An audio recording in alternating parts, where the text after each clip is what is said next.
These are the tribulations of Paulette.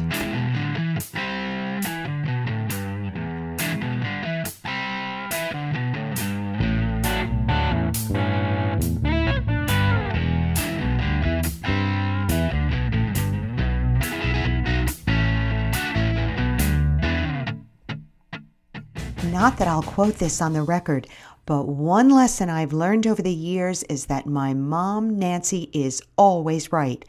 Bad things happen when you're not where you're supposed to be.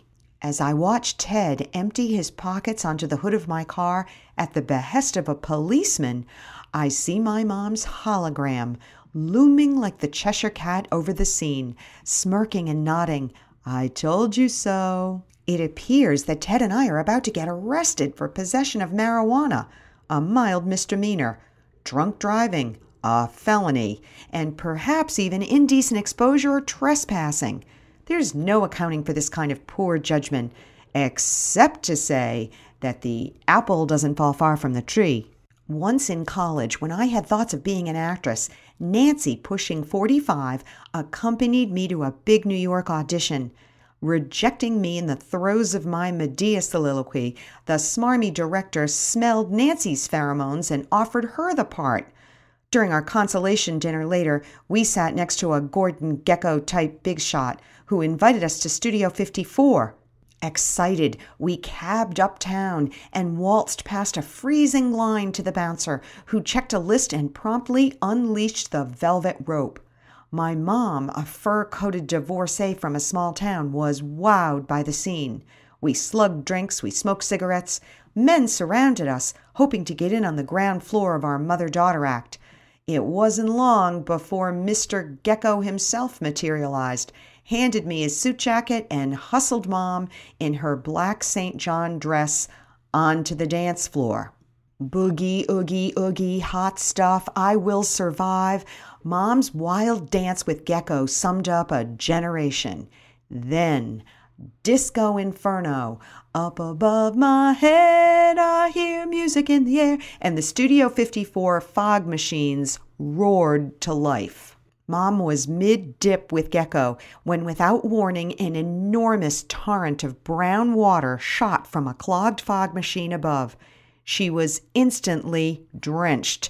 She slid over the back of Gekko's knee to the dance floor, where she flopped around like a wet rag doll, hair plastered to her forehead, mascara cascading in black rivulets down her cheeks. While I watched in horror, Gekko picked her up under the armpits and dragged her through the fog across the dance floor. We made for the ladies' room, where we attempted unsuccessfully to clean her up, while people of indeterminate sex snorted coke and made grunting sounds in the stalls behind us. At least Gekko was a gent and put us in a cab back to our hotel, muttering all the way, "What was I thinking?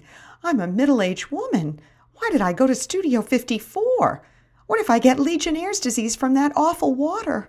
My dress is ruined." Catholic guilt, that all-out eclipser of sex hormones, won again. Nancy's midlife crisis was over before you could say, "Burn, baby, burn."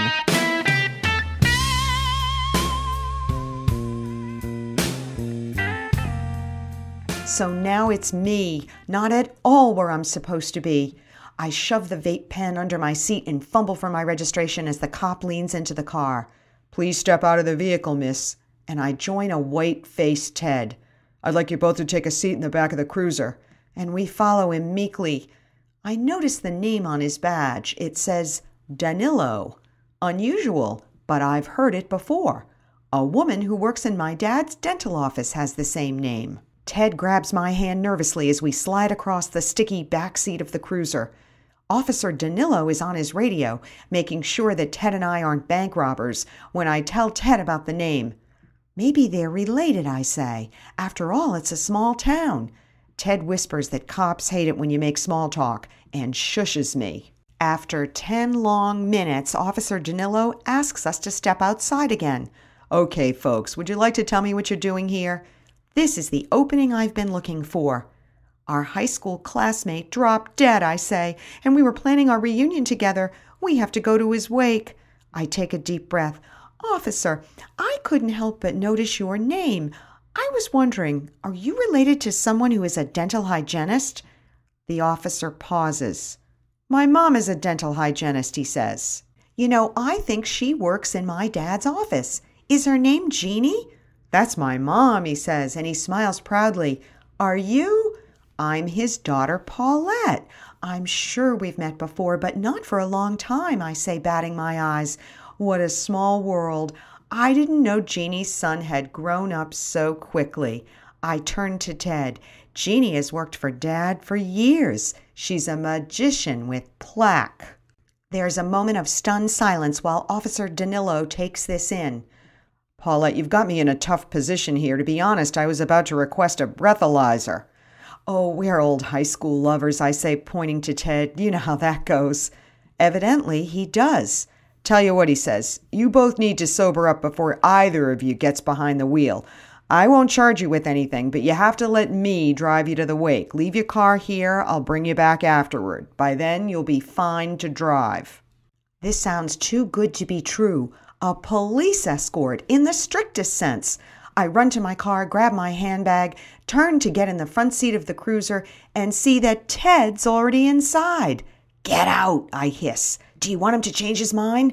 I've got a ride shotgun." Chagrined, Ted moves to the back seat. How he's changed from the stallion in the front seat to a perp skulking in a caged back seat behind a scratched divider. "Where to?" officer asks. "Cordero Funeral Home?" This is actually kind of fun, riding up front in a cruiser. I chat up the officer. We talk about gun laws, golf, flossing, and what's wrong with the Republican Party. Then my cell phone rings. It's Ted, calling from the back seat. "What the hell, Paulette? Are you flirting with this guy?" I click end, leaving Ted to stew in jealousy. He's lucky he's not stewing in a jail cell. I bat my eyes at Officer Danilo and say, "Sorry, wrong number." When we arrive at the funeral parlor, Officer Danilo jumps out of the cruiser, opens my door, and offers me his arm. I sense that this young policeman has gotten a whiff of the moans. I also sense Ted's death rays burning a hole in the back of my head as he follows us up the steps. "This is as far as I'm going," the officer says. "I'm still on duty. You go in and do what you need to do, and I'll be waiting for you right here." He gives me a toothy, plaque-free smile, squeezes my arm, and turns away as I face a surly, sulking Ted.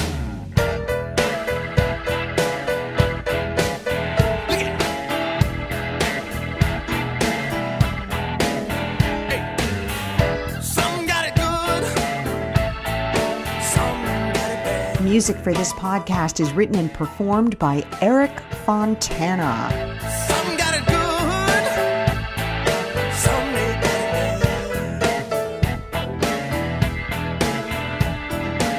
But everyone complaining. Next, are you sure it's mine? Till then, ta-ta. Listen,